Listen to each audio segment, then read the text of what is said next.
I'm Jared Haynes, and this is Rogue Outdoors. This is a Rogue Outdoors hunt in Montana. Just up here walking this ridge line. I can get up here and I can see down into all of that, all this back behind me. So hopefully I can see a deer down in some of this and be able to shoot something tonight. Well, I got my first spot of a deer. It was just right down there, and it walked up the ridge line and up over into that next hole. Now, it kept looking down into this bowl down in here, but I don't see anything. So I think what I'm going to do is I'm going to go down this little ridge line, and then I'm going to peek up over where that deer went. This area over here is super pretty. First time I've ever hunted it, but I'm pretty happy so far. One deer in, just a few minutes into hiking along, so I'm going to keep going along this ridge line. Okay, this deer's about 400 yards away on the hillside. There's that doe that we were looking at, right in the rifle scope. Well, sun's going down for the first night. Haven't seen anything other than those 3 doe so far, but I'm in some good bowls back here, so I'm just going to keep walking along, glass down into these areas, and see if I can find myself something. All right, it's day 2 in Montana. First day we saw about 3 deer. Now on the way out to this spot where I'm at now, we saw, I don't know, probably 300 deer. However, it's on private property that you can't hunt. So now I'm back in National Forest land. We're gonna drive this road a little bit farther, and then once we get into a spot that looks like something I wanna hunt, then we'll start hunting in there. So we're gonna take off up this road and see what happens. So there's this little buck right there. Buck? Yeah. And then A girl. come over here, and that guy.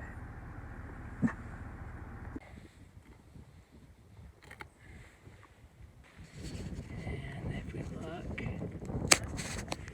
from there to right there, and then looks like it's another. There's a nice buck. And if we go this way,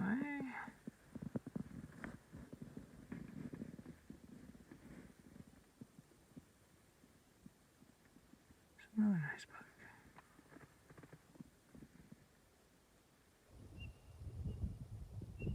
So I was doing a little bit of glassing, and I spotted a group that were out there on that far ridge, which is 500 yards away. And so I just threw up some phone scope footage for you right there.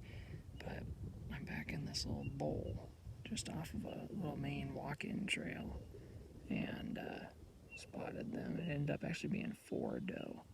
So I'm gonna sneak my way up probably to this next ridge and look into that back bowl, and then keep on moving from there.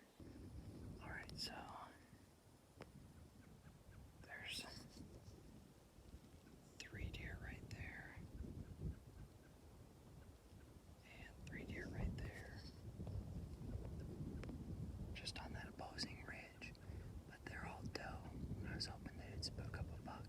Then behind me I've got another couple deer feeding, so I'm gonna go back and take a look at those.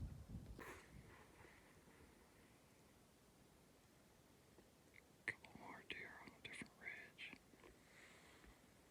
Well, from over 500 yards away, I spotted this laying on the opposite hillside, and so I came over.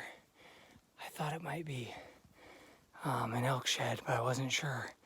Sure enough, it was.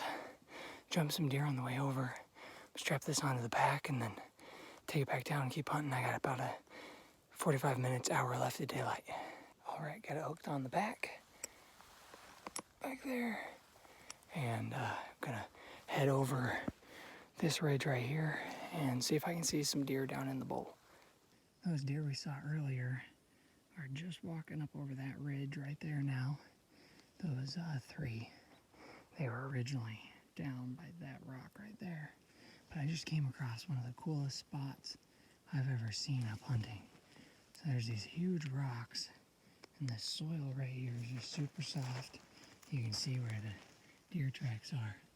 And right behind me, got this huge rock. It's just beautiful as can be. This is the kind of stuff that I just absolutely love when you're out hunting. Seeing deer, no big bucks, but tons of deer all over the place and just beautiful, beautiful country. Well, jumped a nice buck. Don't know what it was, but it was big, had big antlers. It was probably, well, it was 256 yards away behind some brush. I could see its antlers moving behind the tree it was behind, but I wasn't able to move over to get a shot before it had gone over the ridge, and it's too late for me to chase after it. So I'm just gonna back out of here and come back in tomorrow morning and see if I can find it. This is day 3 of hunting. I'm gonna head out this road here behind me, and this is where I hunted in the evening a couple nights ago.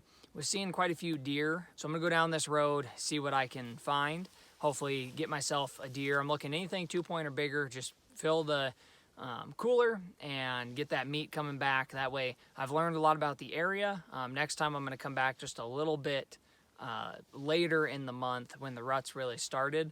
But I'm learning the area really well, chalk it up to experience, and so hopefully it works out tonight. Let's see. So far it looks like all doe except for maybe the one that's on the right, but its head's in a bush at the moment.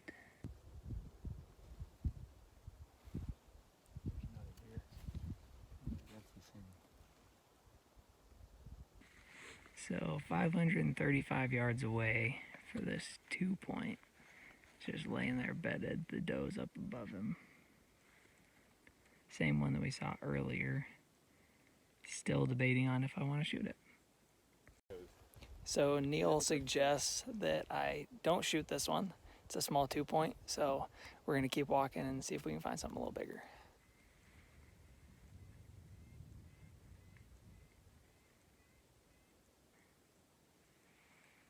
I think that's just a spike. That looks like the same spike that was way over there. It can't be. Another group of 3 does, probably well over 1,000 yards away.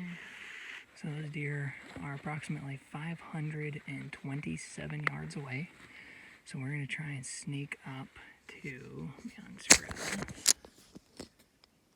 so they're just above that hump. So we're gonna try and go down here and sneak up to there. And I wanna shoot the one on the left, I believe. It looks a little bit bigger.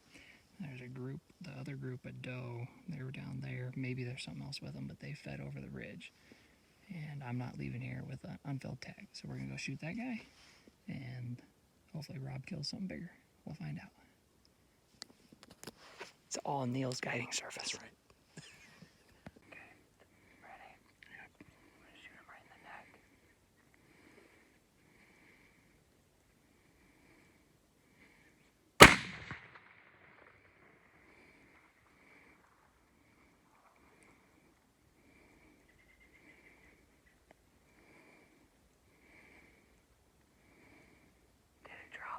Yeah, one on the left. Yep. Yep, he's down. Other one's standing up. I see a butt in the ground. All right, well, this will be about 120 something yard shot. Hopefully right at the base of the neck is where I was aiming. I don't want to destroy a bunch of meat. And it was bedded, so I didn't have much other of a shot. It looked like a okay 2x2. So I'll be meat in the freezer. Neil led me into it and then got on the spot and scope. So let's go up and take a look, and then let's hopefully see what that other buck was, and hopefully I don't feel bad. All right. So just up from us is where I shot my deer. This buck right here, so my deer is laying right there, and here's another 2-point that was right next to it at 86 yards. Very interested in us, so let's walk towards it and see what happens. Hopefully it doesn't beat us up. I was worried about when we go to our next spot getting attacked by a grizzly, not a 2-point buck.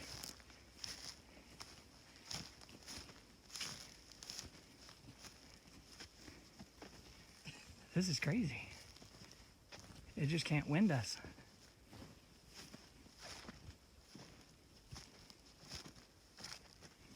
Still just standing there over that sagebrush. This is probably 50 yards. There he goes. Starting to turn. Oh, nope. Not ready to leave yet. His head's just peeking up over that brush. He's looking at the other one like, wait a second. Man, now he's starting to make me feel bad.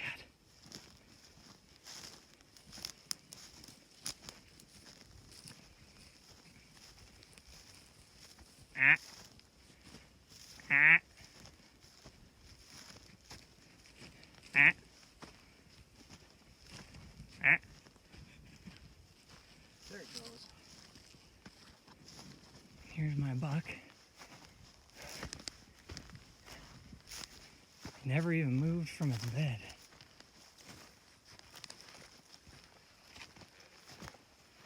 Yeah, it looks dead. Yep, it's dead. Thank you, sir.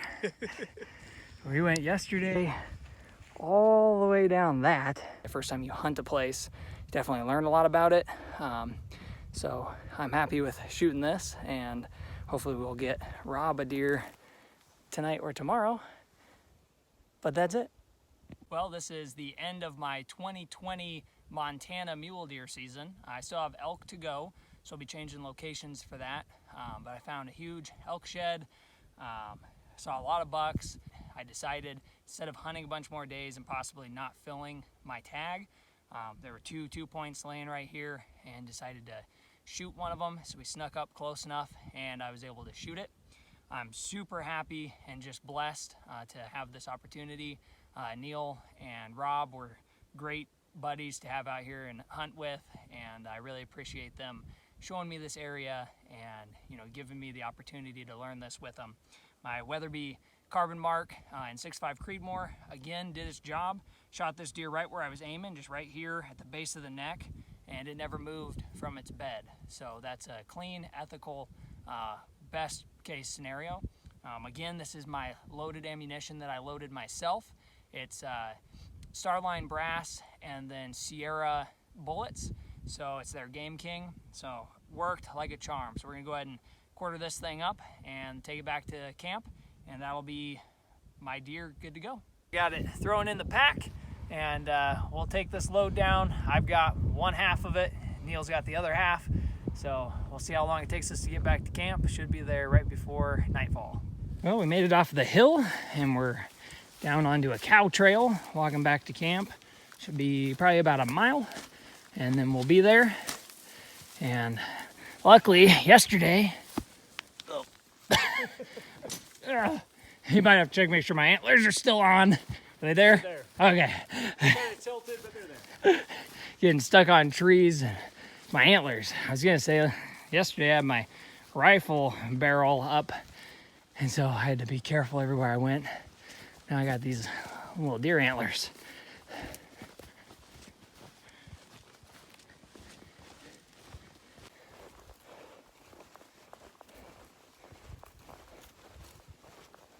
We've hit day 4 of the hunt. I've got my deer, so I'm taking all the bones out of it so that we can transport it, and then we're gonna go over and hunt some elk.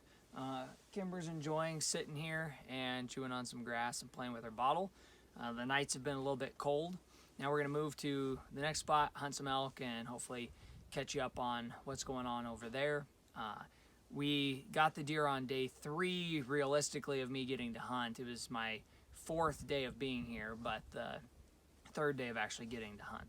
So it was a lot of fun, got a lot of meat out of it, and let's see what I can get for an elk.